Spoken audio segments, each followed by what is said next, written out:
श्रोता बंधुओं, हम जितने भी सनातन धर्मावलंबी हैं, चाहे किसी न किसी रूप में जाप पूजन पाठ करते ही हैं। चाहे उसका समय जितना हो, कोई घंटों करते हैं, कोई अहर्निश करते हैं, कोई आधे घंटे ही करते हैं, कोई 5 मिनट 10 मिनट ही करते हैं। जिनके पास वो भी समय नहीं है तो वो मानसिक पूजा ही करके चल देते हैं। ऐसे मानसिक का तो बहुत उच्च फल है, सर्वोत्तम है। लेकिन सबसे पहले हम जप का विधान समझें। जप में भी कई प्रकार की प्रक्रियाएं हैं।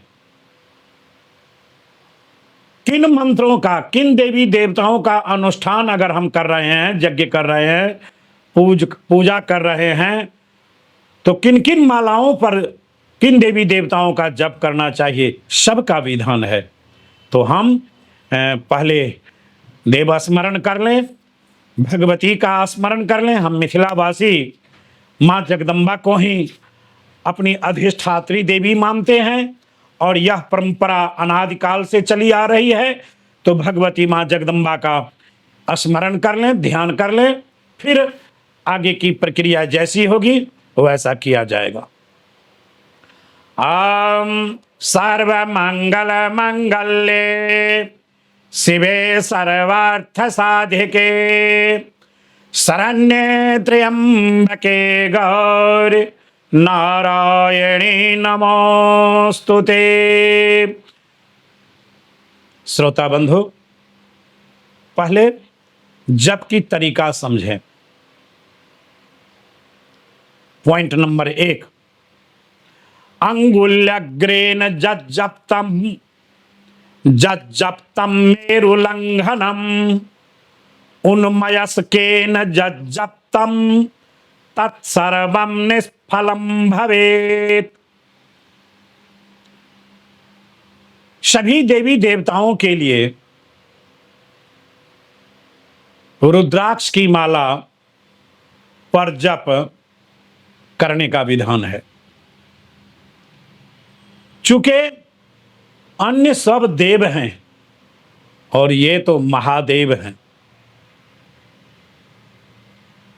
सबसे अलग हैं, सबसे परे हैं, इसलिए रुद्राक्ष की माला सभी रोगों का एक इलाज है ना। रुद्राक्ष की जो माला है, उस माला पर सभी देवी देवताओं का जप आप कर सकते हैं। विधान क्या है आप समझ लें। इसे कहते हैं मेरु, सुमेरु। अब यहां से हमने जप प्रारंभ किया और माला को हमने ऐसे रखी। आप देख लें, अंगुली के अग्रभाग पर यह माला टिकी हुई है। तो प्रमाण क्या कहता है? अंगुल्यग्रेण जज्जप्तम। अंगुली के अग्रभाग पर रखी हुई मालाओं से जो जप किया जाता है। जप करते करते करते करते ये हम मंत्रों का उच्चारण करते करते हम मंत्र बोलते जा रहे हैं। मानसिक करें, उपांशु करें अथवा वाचिक करें। वाचिक जप सबसे निम्न होता है, मध्यम वर्गीय उपांशु होता है जिसमें जिह्वा का सहारा लिया जाता है, और मानसिक एकदम मनन कर रहे हैं। मंत्र का अर्थ ही होता है मनन करना। मननात् त्रायते इति मंत्र, मनन से जिसका रक्षा हो। अब यहाँ आ गए हम फिर सुमेरु के पास, मेरु के पास। तो प्रमाण कहता है अंगुल्यग्रेण जज्जप्तम, अंगुली के अग्रभाग पर जो जप किया जाता है। अजज्जप्तम मेरुलंघनम। अब यहाँ आ गए। अब एक माला जप का पूर्ण हो गया, फिर इसको हम ऐसे पार कर गए। नहीं, ऐसे पार नहीं करना है। यहाँ हम आ गए, यहाँ आने के बाद फिर हाथ को घुमा लेना है, इसी पर रखना है। उन्मयस्केन जज्जप्तम, जप कर रहे हैं, जप कर रहे हैं, ऐसे ही एकदम झपकी आ गई, ऐसा भी नहीं। एक जगह लिखा है असंख्यातम तु जप जपतम, जिसकी कोई संख्या नहीं, जप करते जा रहे हैं, जप करते जाए, संख्या की गिनती नहीं है। तत्सर्वम निष्फलम भावेत, ये निष्फल होता है। तो करें कैसे? ये देख रहे हैं, ये अंगुली का पोर, तो ये जो अनामिका का प्रथम पोर, फिर मध्यम पोर, फिर शुरू का पोर, अथवा आदि मध्य अंत, तो इस भाग पर में आप माला रखें, ऐसे रखें, इस अंगुली को स्पर्श नहीं होने दे। गोमुखी है तो गोमुखी में रखें, अथवा गमछा है, कोई कपड़ा है, इसे ढक करके आच्छादित करके खुला रूप में जप आप न करें। कोई गमछा है ना, अंग पोछा है, अथवा सर्वोत्तम है गोमुखी, गोमुखी से भाव यह है ढका हुआ चाहिए। तो यहाँ माला रखें और मंत्र बोलते जाते हैं, मंत्र बोलते जाते हैं, ऐसे बोलते गए, अनामिका पर माला रखें, अंगूठा और मध्यमा का सहारा लिए, ऐसे करें तो जप आपका। और जब यहाँ पहुँच गए सुमेरु के पास, तो फिर इसे ऐसे घुमा लें, ऐसे घुमा लें, ऐसे घुमा लें, इसे पार नहीं करना है। कभी कभी ऐसा होता है कि आपके पास टाइम का अभाव है, अभी तो कब सब लोग बिजी रहते हैं, माला भी नहीं है, तो क्या करें? तो आप हाथ को ही माला बना लीजिए, क्या दिक्कत है? और इसे कहते हैं कर माला, कर माना हाथ। अब उसकी गिनती कैसे करेंगे? तो यहां इसे एक बार हमने स्मरण किया तो बस 1 2 3 4 5 6 7 8 9 और 10 तर्जनी के मूल भाग पर आकर के हम रुक गए। ये यहां नहीं स्पर्श करना है, ये दोनों सापित है।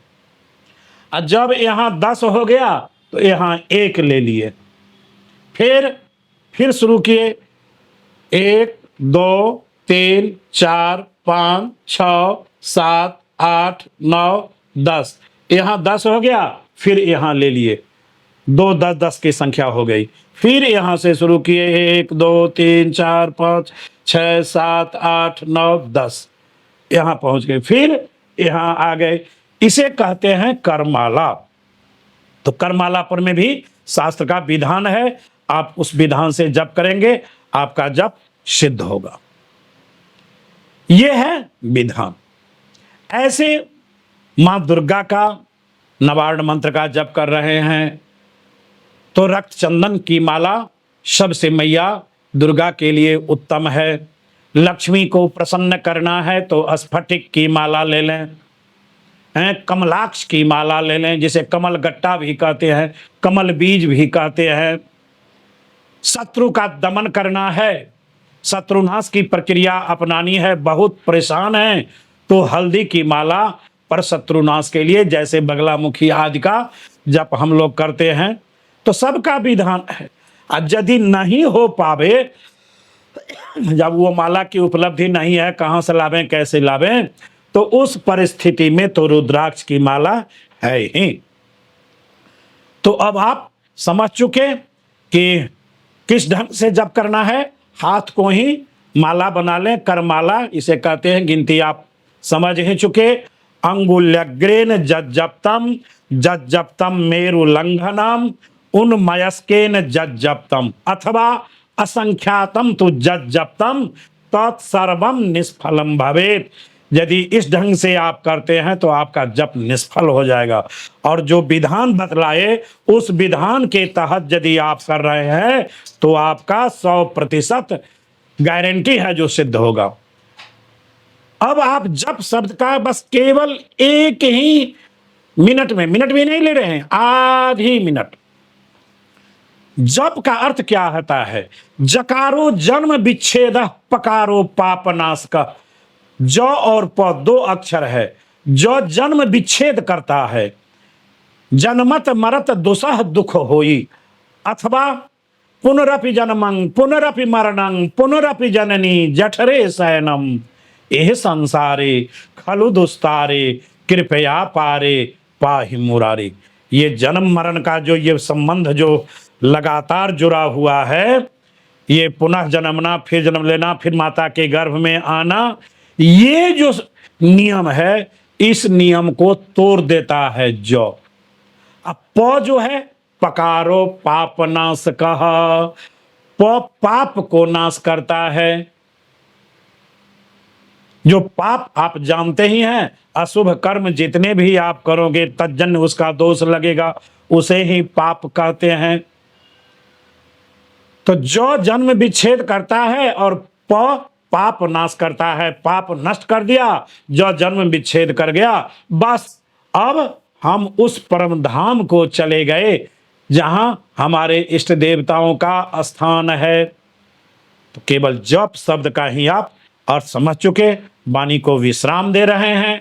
बस इस ढंग से आप जप करें, आपका अनुष्ठान सफल होगा, बशर्ते कि ढक करके। जय गणेश, जय भगवती।